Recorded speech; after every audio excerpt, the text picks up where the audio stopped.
Jusqu'à quand est-ce qu'on pense pouvoir éviter en France ce qui s'est produit en Italie, c'est-à-dire le confinement généralisé?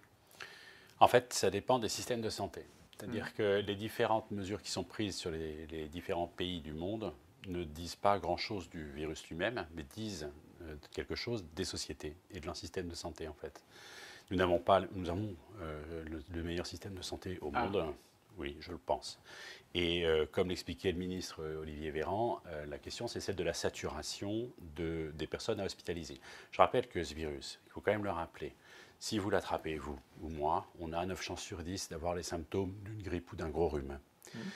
Pour un peu plus de 6-8%, on sera hospitalisé mais guéri.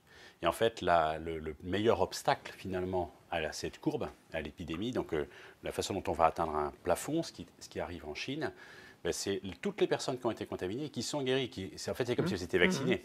Ouais. Donc en fait, ces courbes, ce à quoi il faut veiller, c'est que le stade, on va rentrer en phase 3 là, c'est une question d'heure ou de jours. Avant les municipales ou après? Il y a des chances que ça soit... De toute façon, ça n'a rien à voir avec les municipales.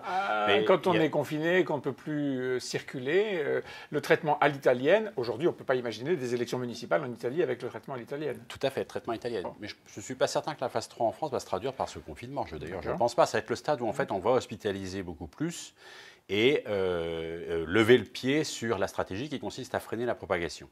Donc ce stade-là, c'est simplement le moment où on se dit sur l'ensemble du territoire, on a autant de chances de l'attraper, enfin autant de chances, autant de risques de l'attraper. Autant de risques, plutôt, c'est des chances statistiques, c'est ça? Exactement. Ouais. Donc je ne pense pas qu'on en arrivera, je pense pas qu'on en arrivera à ce stade de l'Italie, qui a craint pour la saturation de ses hôpitaux, en particulier du Sud, et qui a pratiquement confiné tout le Nord pour protéger ce qu'ils ont comme dispositif de santé dans le Sud. Nous, ça ne va être pas le cas, c'est plus homogène. Et donc on sait à peu près quel est le palier au-delà duquel on aura un système de santé saturé. Et on a tout fait pour retarder cette... Étaler ce pic, éviter que ce soit disons, un pic pointu, et que ce soit plutôt une courbe en forme de colline. Tout à fait. Pour dire les choses simplement.